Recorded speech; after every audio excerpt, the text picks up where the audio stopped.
Hi guys and welcome to the channel. So what I'm going to be doing is changing the water pump on the N14 Mini Cooper S engine. So let me show you what I've got and how I've detected the problem. So this is the water pump, pretty simple. There's 8 bolts in total to actually change this part, but it's somewhere down there. So it's on the left hand side of the engine when you're looking head on like this. It's pretty much right up against the frame rail, the chassis rail. So I'm not sure yet about the best way of attacking this, but I'm going to take the wheel off and the arch liner out, and then I'm going to see where I am. It's probably going to be engine mount off, just to drop the engine so I can get to the bolts. So I did the timing chain on one of these not so long ago, and I needed to get behind the pulley for the water pump to take the tension bolts out. So I think I did drop the engine just off the engine mount, so I will need the jack, etc. But you can see sort of where my problem started. Well, whenever I start the car, the water just pools out of this one side. Now I've changed the crossover pipe from the thermostat to the water pump. I changed the gasket on the water pump when the engine was out, but it seems to be leaking from just this bottom bit where this freeze plug is.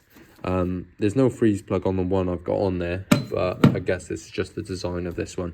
So let's get started. First things first, it's going to be wheel off, 17mm on the impact, and then it's going to be loads of little Phillips heads, trim clips to get all of the arch liner out. So I'll get onto that. Wheels off, and this is what I mean by Phillips head. You'll need probably a trim tool and a Phillips head.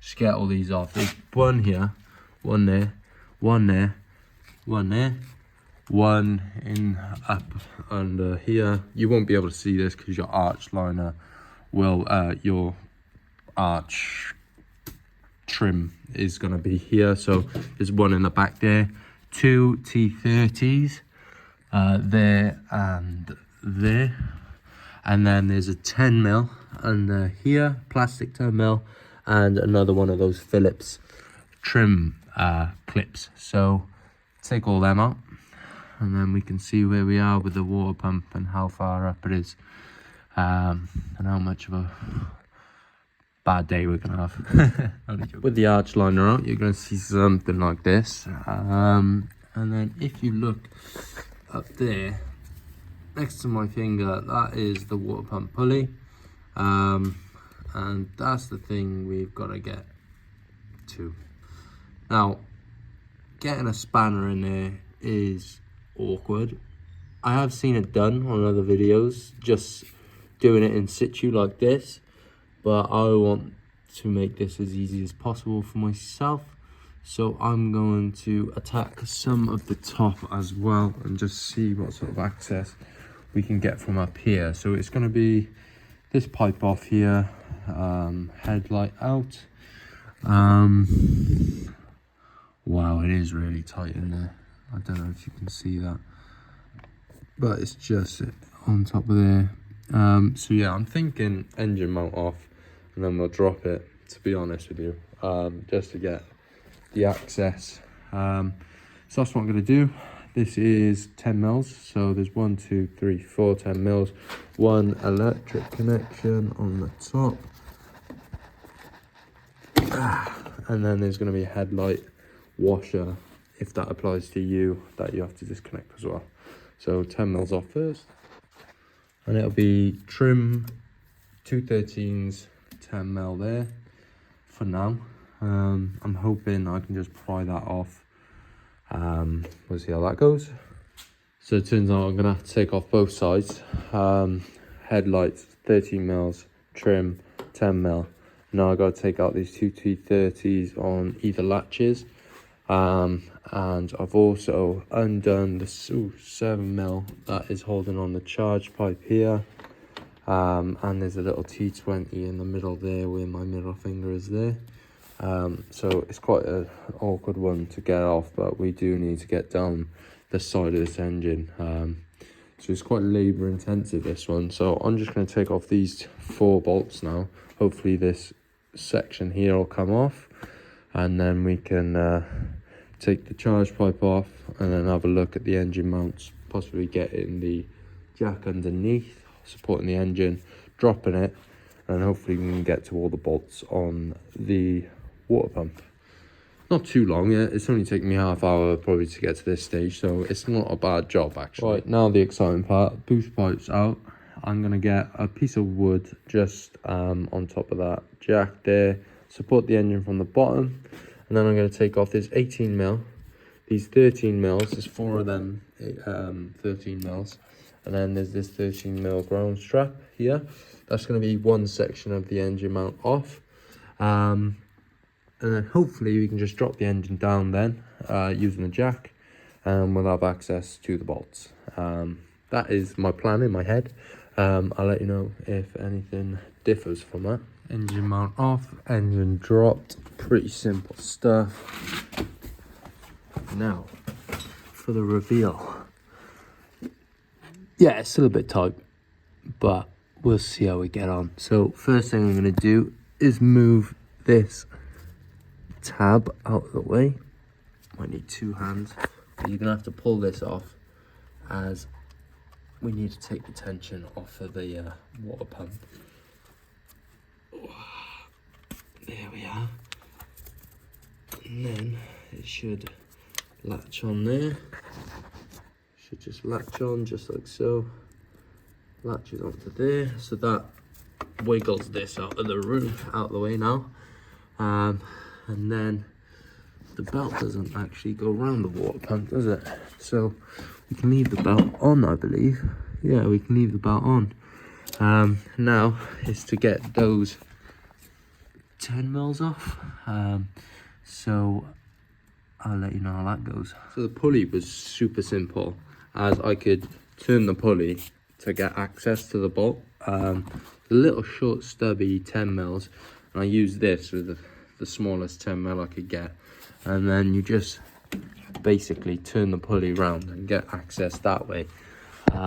So that gives us access to the pump itself. So this is where you'll want to get a bucket.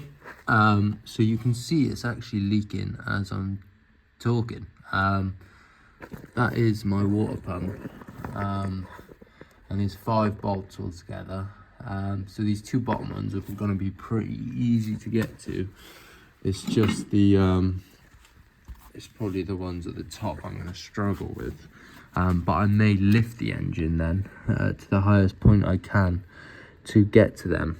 As you can tell, it's like quite towards the middle of the engine, so I'm going to take those bottom 2 off, get a bucket, and then I'll see whether I got access at the top there. Right, so I cut the top off the coolant bottle I actually used to fill this up, because I don't want to cross-contaminate. I want to try and reuse this coolant as best as I can, because it's not cheap. So I'm going to place that under there, try and catch whatever coolant I can, and I'm going to take these, I believe they're 10mm again, so I'm going to take them off and see what we got. Right, the bottom 2 are out, and I've lifted the engine the highest point I can, and I think the only way I'm going to get them other 3 is taking these E12 or 14 bolts off this engine mount as well.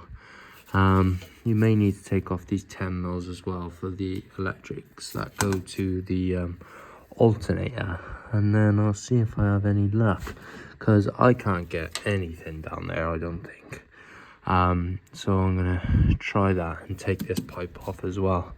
And we'll see what we got then. So yeah, E12 was the number you were looking for to get that engine mount off if you're doing it this way.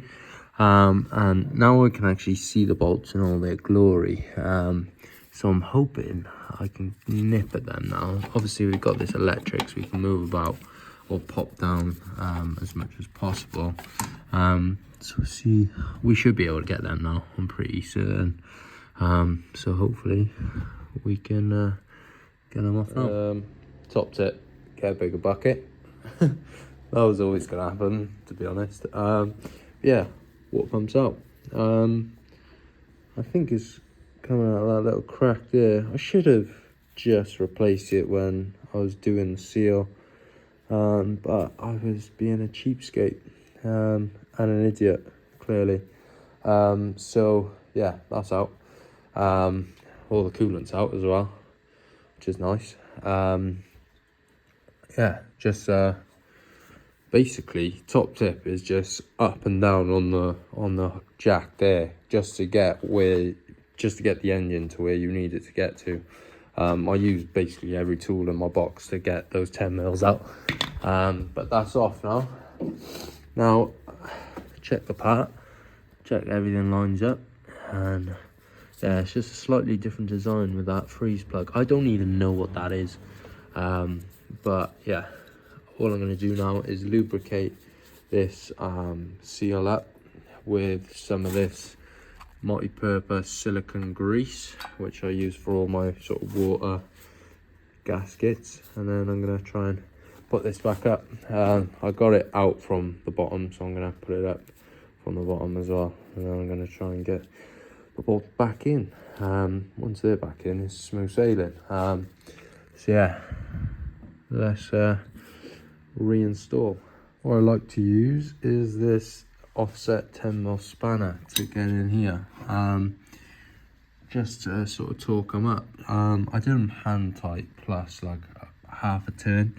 You don't want them overly tight, you just want them all bolted up nice and sort of equal, because you don't want one end being tighter than the other, because it might leak out the top then. But no, I'm just going to do the reverse of what we started. So I'm going to put the engine brackets back on, and then work my way up and down, putting everything back together, and hopefully no more leaks. So yeah, that's all I'm going to do really. The belt doesn't need to go back on, so that's pretty simple. Just need to pull that tab back off once I put the pulley back on. So I'm going to drop the engine now, put the pulley on, and yeah, it's pretty simple stuff. If you got this far, you can do all this pretty much off memory. You should be able to. But yeah, just make sure everything's tight, and hopefully we got no more leaks. So yeah, I'll update you when everything's back together. Engine's running.